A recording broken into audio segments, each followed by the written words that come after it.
नमस्कार साथियों, technical देवराही classes में आपका स्वागत वंदन अभिनंदन है। अपन पढ़ रहे हैं भारतीय संविधान, जिसमें 5 क्लास हैं आपने पहले ही पढ़ चुके हैं। अपन ये देखते हैं अपन 7वीं क्लास, जिनमें अपन 10 मिनट में 50 क्वेश्चन पढ़ते हैं। आइए क्लास के लिए शुरू करते हैं। सबसे पहले इसके लिए क्लास के लिए शेयर कर दीजिए।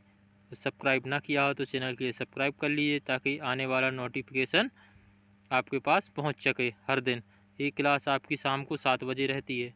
ठीक है, आइए क्लास के लिए शुरू करते हैं। पहला क्वेश्चन है, किस अनुच्छेद में यह अंकित किया गया तो इंडिया अर्थात भारत राज्यों का संघ होगा। तो किस अनुच्छेद में यह वर्णित किया गया है?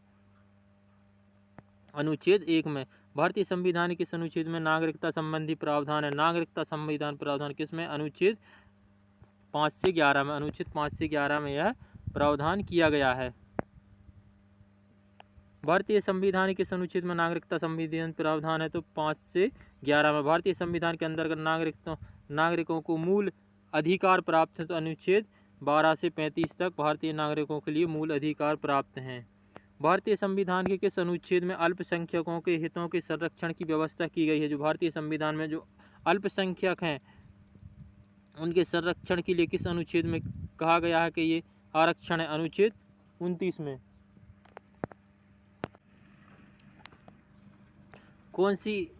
कौन से अनुच्छेद के अंतर्गत भारत का सर्वोच्च न्यायालय नागरिकों को मौलिक अधिकारों की रक्षा करता है? तो अनुच्छेद 32 है, जिनमें सर्वोच्च न्यायालय नागरिकों के लिए मौलिक अधिकारों की रक्षा करता है। अनुच्छेद 32। भारतीय संविधान किस अनुच्छेद में राज्य के नीति निर्देशक सिद्धांतों को उल्लेख किया गया? तो अनुच्छेद 36 से 51 में राज्य के नीति निर्देशक सिद्धांतों का उल्लेख किया गया है। किस अनुच्छेद के अंतर्गत भारतीय संविधान के अंतर्गत एक लोक कल्याणकारी राज्य की अवधारणा होगी? अनुच्छेद 39। अनुच्छेद 39 में। भारतीय संविधान का कौन सा अनुच्छेद राज्य सरकारों को ग्राम पंचायत के गठन का निर्देश देता है? अनुच्छेद 40। कौन सा? अनुच्छेद 40। 42वें संविधान संशोधन में 1976 में मौलिक कर्तव्यों को जोड़ा गया है। 51A में। कौन सा अनुच्छेद है? 51A में। संघ की कार्यपालिका शक्ति राष्ट्रपति में निहित होगी? किस अनुच्छेद में है? अनुच्छेद 53 में। संघ की कार्यपालिका राष्ट्रपति में निहित होगी? अनुच्छेद 53 में। भारत के संविधान में किस अनुच्छेद के अंतर्गत भारत के राष्ट्रपति पर महाभियोग चलाया जाता है? भारत के राष्ट्रपति पर महाभियोग चलाया जाता है? अनुच्छेद 61। कहाँ से लिया गया है महाभियोग लगाना?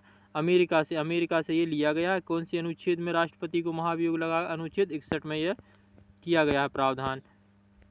संविधान क्वेश्चन 12 संविधान किस अनुच्छेद में राष्ट्रपति का पद प्रावधान किया गया? किस अनुच्छेद में उपराष्ट्रपति का पद प्रावधान किया? अनुच्छेद 63 में। राष्ट्रपति का पद किस में है? अनुच्छेद 52 में। अनुच्छेद 52 में राष्ट्रपति का पद सृजित किया गया है।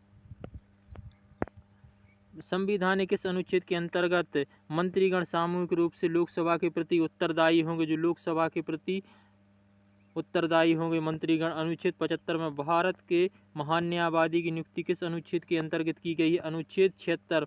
भारत की महान न्यायवादी की नियुक्ति अनुच्छेद 76 के अंतर्गत की गई है। संसद के दोनों सदनों के बीच 6 मंथ का अंतराल होता है? किस अनुच्छेद में उल्लेख किया गया? अनुच्छेद 85 में। जो संसद में दोनों लोकसभा और राज्यसभा में 6 महीने का अंतराल होता है? किस अनुच्छेद में? अनुच्छेद 85 में कहा गया है।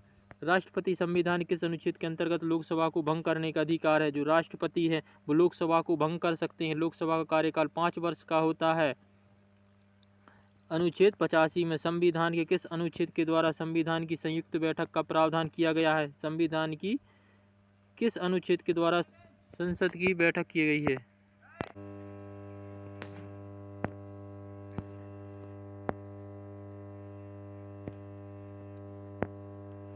क्वेश्चन नंबर 10 संघ की कार्यपालिका शक्ति राष्ट्रपति की किस में निहित होती है? तो अनुच्छेद 53 में निहित होती है।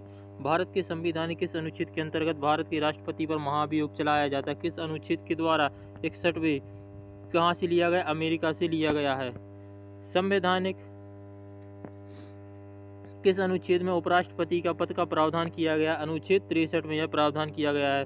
भारत के अनुच्छेद राष्ट्रपति का पद प्रावधान है? अनुच्छेद 52 में। संविधान किस अनुच्छेद के अंतर्गत मंत्रीगण सामूहिक रूप से लोकसभा के प्रति उत्तरदायी होते हैं? अनुच्छेद 75। भारतीय संविधान में महान न्यायवादी का नियुक्ति की उल्लेख है? अनुच्छेद 76 में। संसद के दोनों सदनों को 6 मंथ का अंतराल होता है? अनुच्छेद 85 में। राष्ट्रपति संविधान के किस अनुच्छेद के अंतर्गत लोकसभा को भंग कर सकता है? अनुच्छेद 85 में। संवैधानिक किस अनुच्छेद के द्वारा संसद की संयुक्त बैठक का प्रावधान है? अनुच्छेद 108 में। संविधान किस अनुच्छेद में धन विधेयक को परिभाषित करता है कि धन विधेयक है या नहीं? तो अनुच्छेद 110 में इसका प्रावधान किया गया है। भारतीय संविधान का कौन सा अनुच्छेद भारत के राष्ट्रपति को अध्यादेश जारी करने के लिए शक्ति प्रदान है? अनुच्छेद 123। संविधान के किस अनुच्छेद में सर्वोच्च न्यायालय में न्यायाधीश पर महाभियोग चलाया जाता है?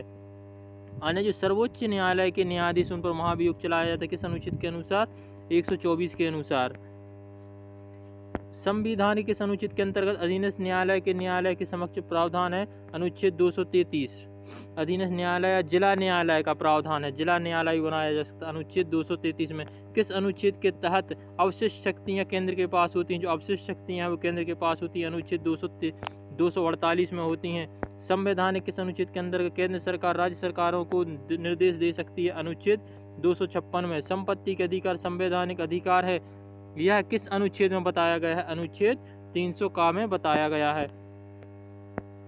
भारतीय संविधान किस अनुच्छेद में अखिल भारतीय सेवाओं की स्थापना की गई? किसमें अखिल भारतीय सेवाओं की स्थापना की गई? अनुच्छेद 312 में। संघ लोक सेवा आयोग के कार्यों का उल्लेख किया गया किस अनुच्छेद में? अनुच्छेद 320 में किया गया है। भारतीय संविधान के किस अनुच्छेद में निर्वाचन आयोग के लिए प्रावधान है? अनुच्छेद 324 में। भारतीय संविधानिक किस अनुच्छेद के अंतर्गत हिंदी को राजभाषा का दर्जा प्रदान किया गया है? 343(1) में। भारतीय संविधान किस अनुच्छेद के आधार पर वित्तीय आपातकाल की घोषणा राष्ट्रपति कर सकता है? तो अनुच्छेद 360 में वित्तीय आपातकाल की घोषणा कर सकता है। भारत में बाहरी आक्रमण तथा सशस्त्र विद्रोह के कारण भारत के राष्ट्रपति द्वारा आपातकाल की घोषणा किस अनुच्छेद के अंतर्गत की गई? अनुच्छेद 352 के अनुसार। और आप वित्तीय आपातकाल की घोषणा 360 में की गई है। संसद को संविधान संशोधन का अधिकार दिया गया। संसद को संविधान में संशोधन करने का अधिकार है। अनुच्छेद 368 में। किस अनुच्छेद के अंतर्गत जम्मू कश्मीर को भारतीय संविधान का विशेष दर्जा प्राप्त है? 370 में।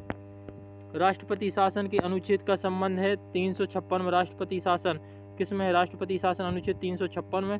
भारत का नियंत्रण एवं महालेखा परीक्षक क्या होता है? कैग होता है, जिसका अनुच्छेद किसमें तहत? अनुच्छेद 148 में निहित है। भारत के प्रत्येक नागरिक का कर्तव्य होगा कि प्राकृतिक और पर्यावरण का संरक्षण व सुधार करे व इसकी सुरक्षा करे। किस अनुच्छेद के तहत है?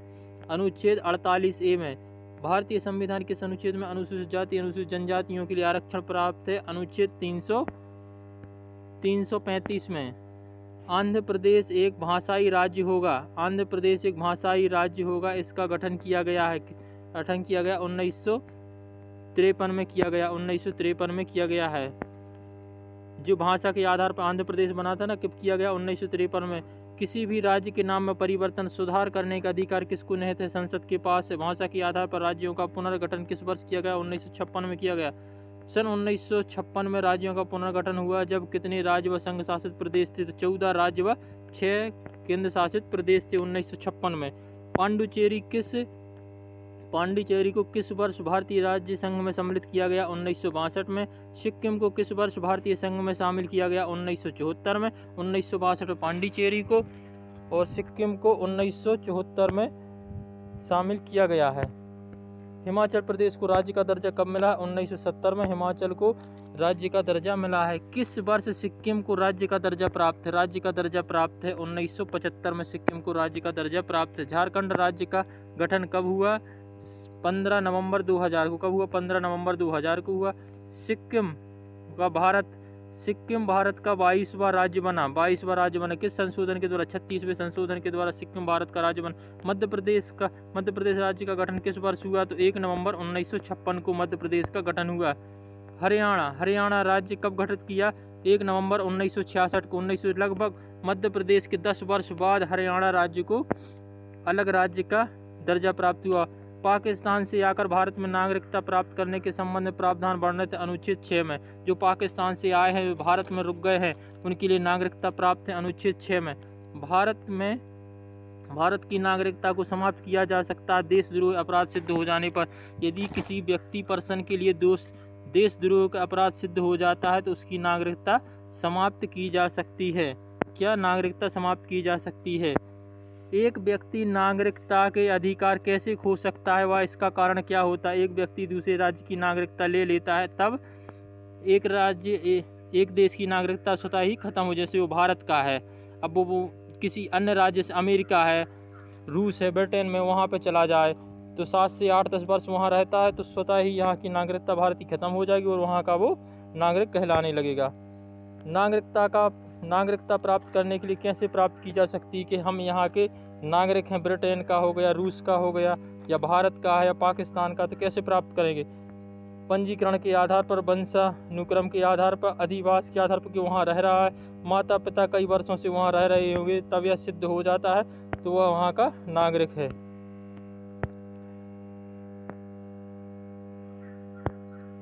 नागरिकता प्राप्त करने व खोने के विषय में विस्तार से चर्चा कहाँ पर की गई है? नागरिकता कानून में 1955 के अनुसार। नागरिकता संशोधन का अधिनियम हुआ 1992 में, इसका प्रावधान किया गया। नागरिकता संशोधन अधिनियम 1992 के अनुसार भारत के बाहर पैदा होने वाले बच्चों को यदि उसकी माँ भारतीय है तो वह भी भारतीय नागरिक कहलाएगा।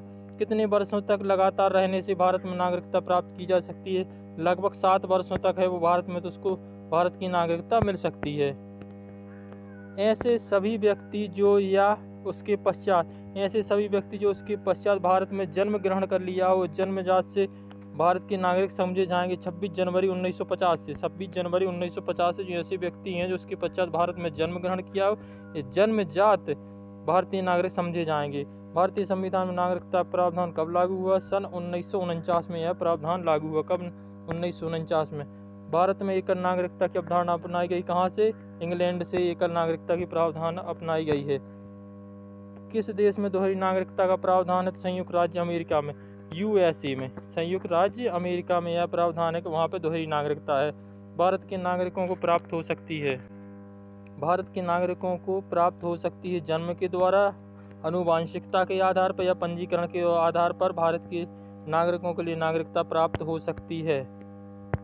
नागरिकता प्राप्त करने के लिए कौन सी शर्त निर्धारित करने के लिए अधिकार है? किसके पास है कि वो भारत का नागरिक है या नहीं? तो किसके पास है?